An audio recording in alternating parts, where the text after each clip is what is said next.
जय हिंद दोस्तों। Bihar SSC inter level exam 2024 के लिए आज आपका जीके जीएस क्लास का प्रैक्टिस सेट नंबर 2 चलेगा। इससे पहले साथियों हमने एक प्रैक्टिस सेट को कवर किया है और उसका लिंक आपको इसी वीडियो के नीचे डिस्क्रिप्शन बॉक्स में मिल जाएगा या फिर प्लेलिस्ट बना हुआ है, प्लेलिस्ट में जाकर आप लोग देख सकते हैं। तो चलिए साथियों, आज हम लोग प्रैक्टिस सेट नंबर 2 में जीके जीएस से मोस्ट इम्पॉर्टेंट प्रश्नों को कवर करेंगे जो कि आपके एग्ज़ाम के लिए काफ़ी ज़्यादा महत्वपूर्ण रहेगा। तो साथियों, आप सभी सेशन को बिना स्किप किए लास्ट तक पूरा ध्यानपूर्वक देखिए। तो चलिए फ्रेंड्स, रात के 8:30 बज चुके हैं। फटाफट से आप सभी लाइव में आ जाइए। सभी फ्रेंड्स को गुड इवनिंग, गुड इवनिंग। तो चलिए, आज के सेशन का पहला क्वेश्चन है, रोशनी के लिए साधारण बल्ब की जगह एलईडी और सेफल किसकी वजह से ले रहे हैं। चलिए, क्वेश्चन नंबर 1 के लिए आप सभी आंसर बताइए। और साथियों, आंसर करने के लिए आप लोगों को नीचे लाइव चैट का ऑप्शन मिल रहा होगा, इसलिए प्रत्येक स्टूडेंट को नीचे लाइव चैट में अपना अपना आंसर जरूर बताना है। तो यहाँ पर इस क्वेश्चन का आंसर क्या होगा, रोशनी के लिए साधारण बल्ब की जगह एलईडी और सेफल इनकी अच्छी ऊर्जा दक्षता के कारण प्रयोग की जाती है। तो यहाँ पर इसका जो आंसर हो जाएगा आपका ऑप्शन ए, ऊर्जा दक्षता के कारण। यहाँ पर पहला ऑप्शन आपका सही जवाब है। एलईडी का फुल फॉर्म भी पूछा जाता है। तो देखिए, एलईडी का फुल फॉर्म होता है लाइट एमिटिंग डायोड, याद रखिएगा। अगला क्वेश्चन देखिए, कांच से वायु में जा रहे प्रकाश के लिए क्रांति कोण न्यूनतम होगा। चलिए, क्वेश्चन नंबर 2 के लिए आप सभी आंसर बताइए। कांच से वायु में जा रहे प्रकाश के लिए क्रांति कोण न्यूनतम होगा। किस रंग के लिए? लाल के लिए, हरा के लिए, पीला के लिए या फिर डी बैंगनी के लिए। तो साथियों, कांच से वायु में जा रहे प्रकाश के लिए क्रांति कोण जो है बैंगनी रंग के लिए न्यूनतम होगा। यहाँ पर डी ऑप्शन आपका सही जवाब है, बैंगनी रंग। अब यहाँ से क्वेश्चन याद रखिएगा, पूछा जाता है कि किस रंग का तरंगदैर्घ्य सबसे अधिक होता है। तो लाल कलर का जो तरंगदैर्घ्य होता है सबसे अधिक होता है और सबसे कम होता है बैंगनी कलर का। आगे देखिए, चुंबकीय फ्लक्स का एसआई मात्रक क्या है। बिल्कुल टॉप लेवल का क्वेश्चन है। चलिए, आप सभी आंसर बताइए। चुंबकीय फ्लक्स का एसआई मात्रक क्या है।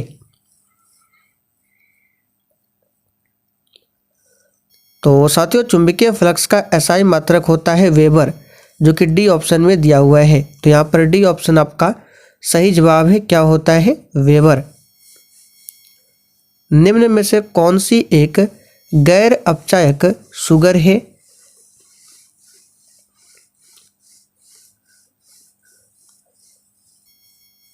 तो साथियों, क्वेश्चन नंबर 4 के लिए आंसर हो जाएगा सुक्रोज। सुक्रोज जो है एक गैर अपचायक क्या है? शर्करा है। यहाँ पर बी ऑप्शन आपका सही जवाब है। और ये सुक्रोज जो है ग्लूकोज एवं फ्रक्टोज के मिलने से बनता है, इसे भी ध्यान रखिएगा। ग्लूकोज और फ्रक्टोज जब मिलता है तो सुक्रोज का निर्माण होता है। माल्टोज का निर्माण कैसे होता है? तो ग्लूकोज और ग्लूकोज मिलता है तब माल्टोज का निर्माण होता है, और लैक्टोज का निर्माण होता है ग्लूकोज प्लस ग्लैक्टोज के निर्माण से। यहाँ पे लिख देते हैं ग्लैक्टोज, यानी ग्लूकोज और ग्लैक्टोज जब मिलता है तब बनता है लैक्टोज। निम्न में से उर्वरक क्रांति से कौन सा रंग संबंधित है। चलिए, क्वेश्चन नंबर 5 के लिए आप सभी आंसर बताइए। और साथियों, अगर आपको किसी भी प्रश्न में किसी भी प्रकार का थोड़ा भी डाउट होता है तो आप लोग तुरंत कमेंट करके पूछिए। आपके कमेंट का रिप्लाई 100% दिया जाएगा। तो उर्वरक क्रांति से कौन सा कलर संबंधित है? याद रखिएगा, भूरा। यहाँ पर बी ऑप्शन आपका सही जवाब है, भूरा। हरित क्रांति पूछा जाता है, किससे संबंधित है? याद रखिएगा, खाद्यान्न उत्पादन से संबंधित है हरित क्रांति। श्वेत क्रांति आप सभी जानते हैं, दुग्ध उत्पादन से। पीली क्रांति पूछे तो पीली क्रांति है खाद्य तेल और तिलहन फसलों से संबंधित। गुलाबी क्रांति पूछे तो झींगा मछली उत्पादन से संबंधित है। रजत क्रांति पूछे तो अंडा उत्पादन से संबंधित है। आप लोग कमेंट करके बताइए, गोल क्रांति ये किससे संबंधित है। दूध को कुछ देर खुले में रखे जाने पर उसका स्वाद खट्टा हो जाता है तो आपको बताना है यह किसके बनने के कारण होता है। चलिए क्वेश्चन नंबर 6 के लिए आप सभी आंसर बताइए। इस क्वेश्चन को हमने पहले भी आपको बहुत बार बताया है। तो यहाँ पर जो भी बच्चे ऑप्शन ए बता रहे हैं उनका बिल्कुल सही जवाब है, लैक्टिक अम्ल के कारण ऐसा होता है। दूध में लैक्टिक अम्ल पाया जाता है। नींबू में पूछे सिट्रिक अम्ल पाया जाता है। एसिटिक अम्ल किस में पाया जाता है? तो याद रखिएगा एसिटिक अम्ल सिरका में पाया जाता है। इमली में पूछे तो टार्ट्रिक पाया जाता है। टमाटर में पूछे तो ऑक्जेलिक अम्ल पाया जाता है। सभी को ध्यान रखिएगा। वायुमंडल में ओजोन परत में ह्रास के लिए निम्नलिखित में से कौन सा रासायनिक द्रव्य उत्तरदायी है? चलिए क्वेश्चन नंबर 7 के लिए आंसर बताइए। और साथियों जिन्होंने अभी तक सेशन को लाइक नहीं किया है, प्लीज़ आप सभी से रिक्वेस्ट है आप सभी सेशन को साथ में लाइक करते हुए चलिए। तो वायुमंडल में ओजोन परत में ह्रास के लिए जो जिम्मेदार है यह है आपका क्लोरोफ्लोरोकार्बन यानी कि CFC। और इसी CFC गैस को कहा जाता है फ्रियोन। यहाँ पे लिख देते हैं, इसे फ्रियोन गैस के नाम से भी जाना जाता है क्लोरोफ्लोरोकार्बन को। नाइट्रस ऑक्साइड क्या है? N2O। तो इसे हास्य गैस कहा जाता है नाइट्रस ऑक्साइड को। और देखिए कार्बन डाइऑक्साइड, और एक याद रखिएगा कार्बन डाइऑक्साइड क्या है? तो ग्लोबल वार्मिंग के लिए सबसे अधिक जिम्मेदार गैस है कार्बन डाइऑक्साइड, इसे भी ध्यान रखिएगा। मानव में मुख्य नाइट्रोजनी अवशिष्ट कौन सा है? चलिए 8 के लिए आंसर बताइए। मानव में मुख्य नाइट्रोजनी अवशिष्ट कौन सा है? तो ये है यूरिया। यहाँ पर बी ऑप्शन आपका सही जवाब है, यूरिया। सबसे बड़ा जीवित पक्षी कौन सा है? बिल्कुल आपको सोच समझकर आंसर बताना है। सबसे बड़ा जीवित पक्षी कौन सा है?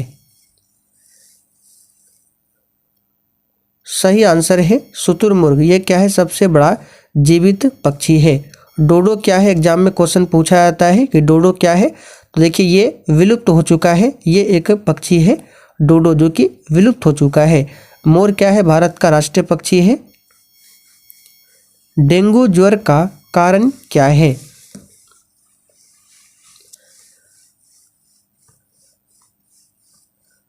तो साथियों यहाँ से आपको और भी क्वेश्चन बताएंगे, आपको ध्यान रखना है।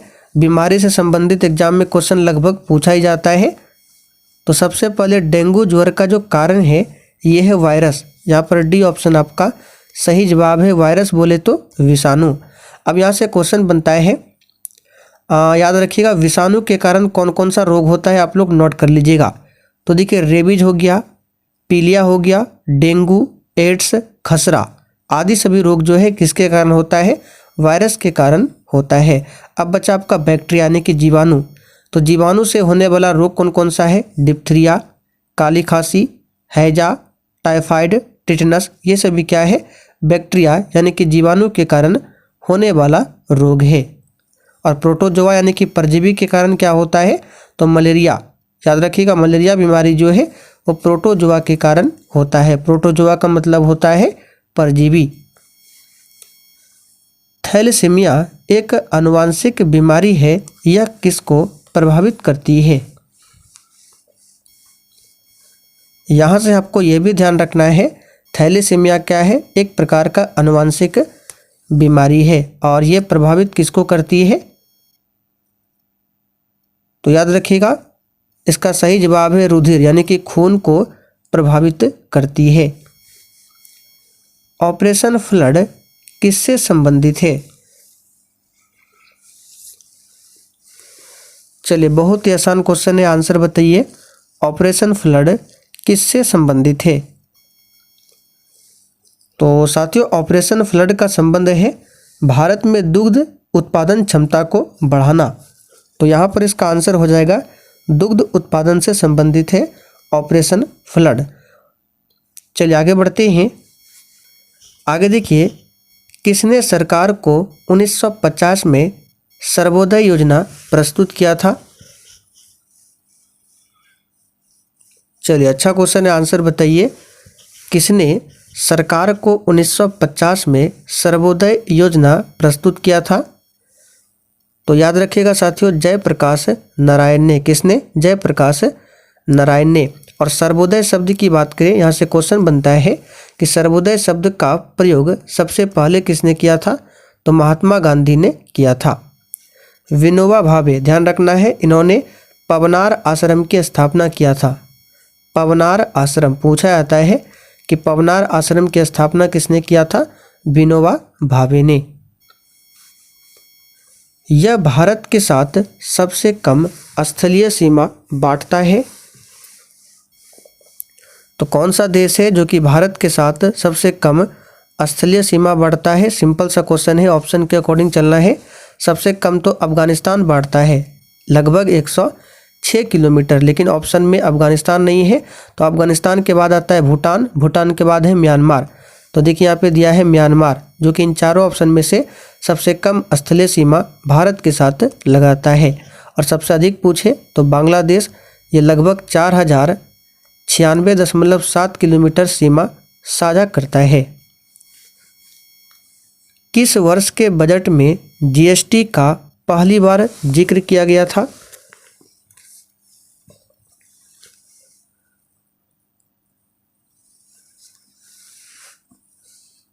तो साथियों, यहाँ पर इस क्वेश्चन का आंसर क्या होगा? तो इसका सही जवाब है ऑप्शन ए। 2006-07 का जो बजट था, इसमें जीएसटी का पहली बार जिक्र किया गया था। अब यहाँ से क्वेश्चन बनता है, जीएसटी लाने का जो सिफारिश है किस समिति ने किया था? तो विजय केलकर समिति ने। किसने? विजय केलकर समिति ने। जीएसटी को भारत में 1 जुलाई 2017 को लागू किया था। अब यहाँ से और भी क्वेश्चन बनता है, जैसे कि जीएसटी परिषद की जो स्थापना है किस अनुच्छेद के अंतर्गत बनाया गया था? तो आर्टिकल याद रखिएगा 279A।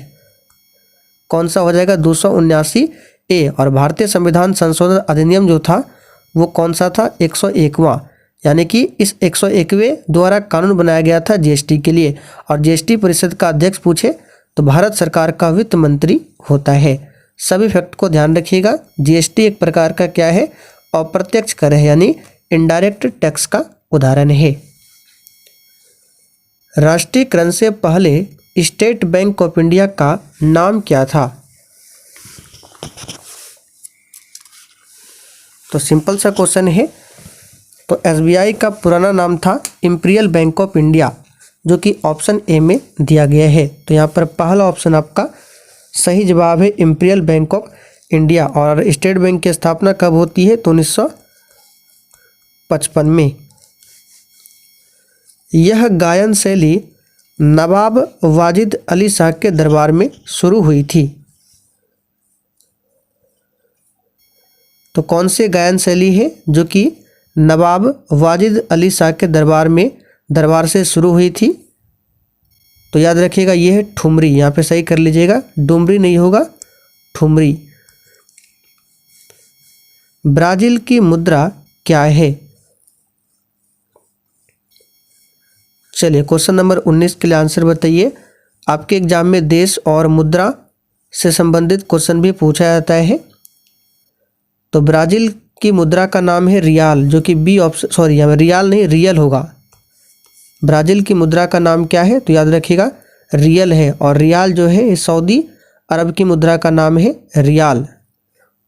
चलिए आगे बढ़ते हैं। और रूबल ये रूस की मुद्रा का नाम है। कीव चिड़िया कहाँ पाई जाती है? तो ये क्वेश्चन भी बिहार एसएससी के एग्जाम में पूछा जा चुका है। कीवी चिड़िया जो है ये न्यूजीलैंड में पाई जाती है। आंसर क्या होगा? न्यूजीलैंड। और ये न्यूजीलैंड का क्या है? राष्ट्रीय पक्षी है कीवी। इनको महामना कहा जाता है, यानी कि इन चारों ऑप्शन में से किन्हें महामना कहा जाता है? तो याद रखिएगा पंडित मदन मोहन मालवीय को। यहाँ पे सही कर लीजिए, मालवीय होगा, पूरा नाम नहीं है। पूरा नाम है पंडित मदन मोहन मालवीय, जिन्होंने 1916 ईस्वी में क्या किया था? बीएचयू की स्थापना, यानी बनारस हिंदू यूनिवर्सिटी की स्थापना किया था। और इन्होंने ही 1915 ईस्वी में हिंदू महासभा की स्थापना की थी? तो इसे भी ध्यान रखिए। कर्क रेखा किस राज्य के मध्य से नहीं गुजरती है? चलिए क्वेश्चन नंबर 22 के लिए आंसर बताइए। कर्क रेखा क्या है? तो 23.5 डिग्री उत्तरी अक्षांश में जो स्थित रेखा है उसे ही कर्क रेखा कहा जाता है, और 23.5 डिग्री जो दक्षिणी अक्षांश है उसको मकर रेखा कहा जाता है। और कर्क रेखा भारत के बीचों बीच होकर 8 राज्यों से होकर गुजरती है, जिसमें से आपका बिहार नहीं आता है, बाकी छत्तीसगढ़, झारखंड, त्रिपुरा ये सभी आता है। ब्रह्मपुत्रा नदी बांग्लादेश में क्या कहलाती है?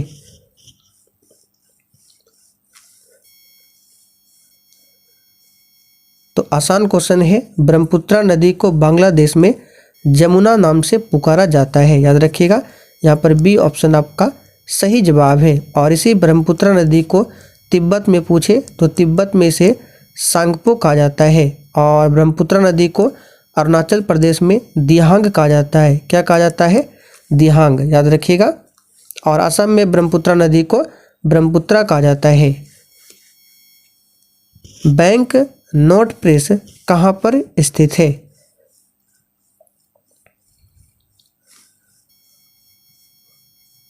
तो प्यारे साथियों, बैंक नोट प्रेस की बात करें, ये मध्य प्रदेश के देवास में स्थित है। यहाँ पर बी ऑप्शन आपका सही जवाब है। मध्य प्रदेश के देवास में बैंक नोट प्रेस अवस्थित है। और महाराष्ट्र के नासिक में करेंसी नोट प्रेस अवस्थित है, इसे भी ध्यान रखिएगा। और पश्चिम बंगाल के सालवानी में करेंसी नोट प्रेस है। यहाँ पर भी होशंगाबाद में बैंक और करेंसी नोट तथा नॉन जुडिशियल स्टाम्प पेपर की छपाई में प्रयुक्त होने वाला जो कागज होता है इसका उत्पादन होता है कहाँ पर? होशंगाबाद में। तो यहाँ पर ऑप्शन के अकॉर्डिंग चलना है, आंसर होगा आपका देवास। भारत में सुपर कंप्यूटर जो पहले विकसित किया गया उसका नाम क्या है? तो उसका नाम है परम 8000। चिल्का झील कहाँ स्थित है?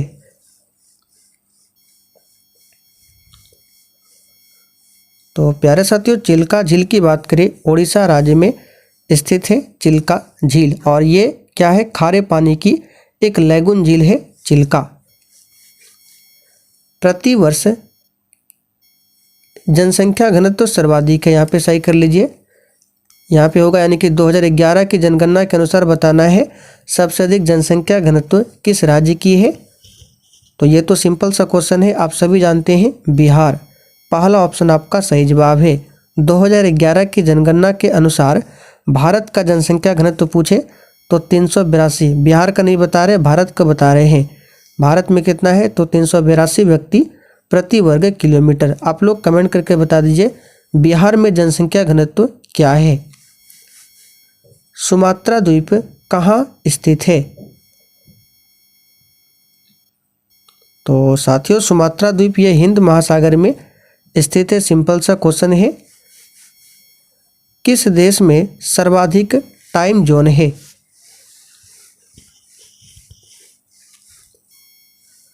सही आंसर है फ्रांस। फ्रांस सर्वाधिक टाइम जोन वाला देश है। फ्रांस की राजधानी पेरिस है। सांची का स्तूप किस शासक ने बनवाया था? चलिए आखिरी क्वेश्चन है, आंसर बताइए। सांची का स्तूप किस शासक ने बनवाया था? तो याद रखिएगा, अशोक ने बनवाया था। तो चलिए साथियों, आज के लिए इतना ही। अब आप लोग कमेंट करके बताइए आपने आज के 30 क्वेश्चन में कितने क्वेश्चन के सही सही आंसर किए हैं।